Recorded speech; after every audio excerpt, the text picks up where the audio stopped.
اور ایک روایت جس کو امام طبرانی نے اپنی موجم میں بیان کیا، اس کے علاوہ بھی محدثین نے اس حدیث کو ذکر کیا ہے کہ جب کچھ لوگ اللہ کے ذکر کے لیے جمع ہو کے بیٹھتے ہیں تو اللہ کے کچھ فرشتے ہیں جو مجالس ذکر کو ڈھونڈتے ہیں۔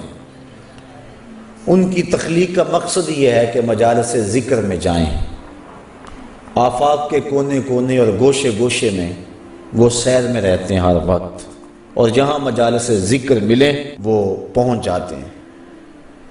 تو جب کسی جگہ پہ ذکر ہو رہا ہو تو وہ فرشتے پہنچتے ہیں وہاں اور اپنے نوری پروں سے اس محفل کو ڈھانپ لیتے ہیں، اور اس غرض سے اور گھومنے والے فرشتوں کو آواز دیتے ہیں۔ وہ آواز بھی بیان فرمائی حدیث میں، کہتے ہیں ہلموا الی بغیتکم، ہلموا الی حاجتکم، اور میاں جس کو تم ڈھونڈ رہے ہو وہ تو یہاں ہے، ادھر آ جاؤ، تمہاری چاہت یہاں ہے۔ تو فرشتے پھر وہاں جمع ہونا شروع ہو جاتے ہیں، یہاں تک کہ اس مجلس سے لے کر آسمان تک فرشتوں کی قطاریں لگ جاتی ہیں۔ جو ذکر ہوتا ہے اس کو لے کر اپنے رب کے حضور فرشتے حاضر ہوتے ہیں، باوجود علم کے اللہ تعالیٰ پوچھتا ہے میرے فرشتوں کہاں سے آئے ہو؟ عرض کرتے ہیں مالک فلاں جگہ کچھ لوگ تیرے ذکر میں بیٹھے ہوئے تھے۔ اللہ تعالیٰ جل شانہ ارشاد فرماتا ہے کہ وہ میرے بندے کیا کرتے تھے؟ یا اللہ تیری تسبیح بولتے تھے، تیری بڑائی اور بزرگی بیان کرتے تھے۔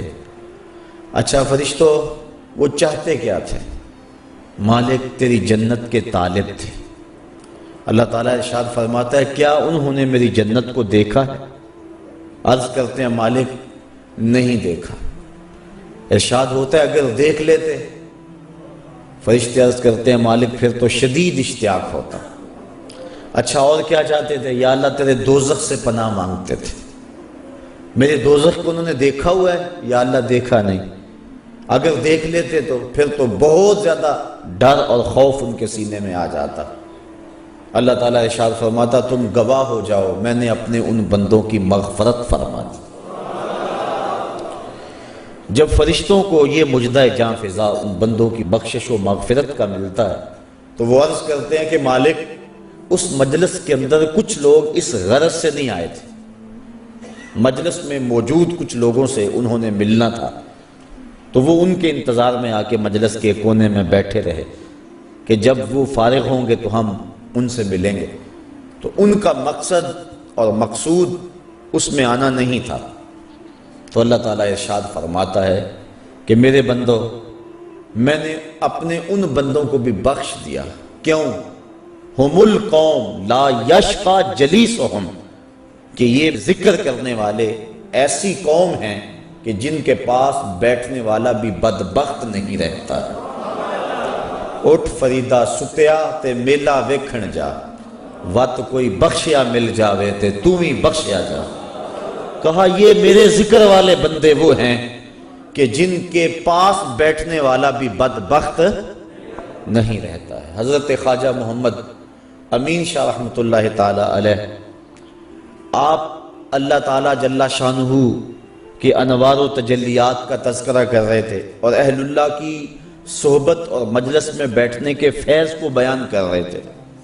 ایک شخص جو عقل کے بل بوتے پہ سوچنے کا عادی تھا وہ کہنے لگا جو شخص ذکر کرتا ہے اس کو تو برکت ملے گی، لیکن جو پاس بیٹھا ہے اس نے تو ذکر کیا ہی نہیں، تو اس کو برکت کیسے ملے گی؟ تو آپ نے فرمایا کہ صحبت کا فیضان اسے بھی پہنچ گیا، لیکن وہ ماننے پہ نہیں آ رہا تھا۔ بزرگوں کا طریقہ ذرا مختلف ہوتا ہے، وہ جنگ و جدل اور مناظرے کا روپ اختیار نہیں کرتے، جب انداز ایسا بننے لگے تو وہ اپنا انداز بدل لیتے ہیں۔ انہوں نے گفتگو کو چھوڑ دیا۔ تھوڑی دیر کے بعد گرمیوں کا موسم تھا، خادم حاضر ہوا، کہا یار وہ پنکھی لے کر آؤ گرمی بڑی لگ رہی ہے۔ خادم حاضر ہوا، اس نے آپ کو اس پنکھی سے ہوا دینا شروع کی۔ 2-4 لمحے گزرے تو پاس بیٹھے شخص کو فرمانے لگے بھائی ہوا آ رہی ہے؟ کہا ہاں آ رہی ہے۔ کہا یہ تیرا نوکر تو نہیں ہے؟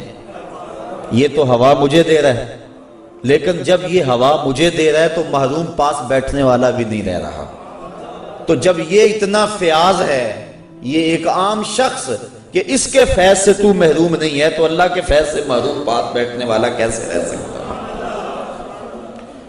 تو اس کا ذکر کرنے والوں کی سنگت اختیار کرنے والا بھی محروم نہیں رہتا، اللہ اس کو بھی برکتیں عطا فرما دیتا۔ تو یہ برکتیں ہیں ذکر کی، اور اللہ کے محبوب علیہ السلام نے کثرت ذکر کی ترغیب دی اپنی امت کو۔ ایک صحابی نے عرض کی حضور بہترین وظیفہ کیا ہے؟ فرمایا تو اس حال میں مرے کہ تیری زبان اللہ کے ذکر سے تر ہو، یہ تیرے لیے بہترین وظیفہ اور بہترین عمل ہے۔ تو اللہ کا ذکر ہر لمحہ، ہر آن، ہر ساعت جاری رہے۔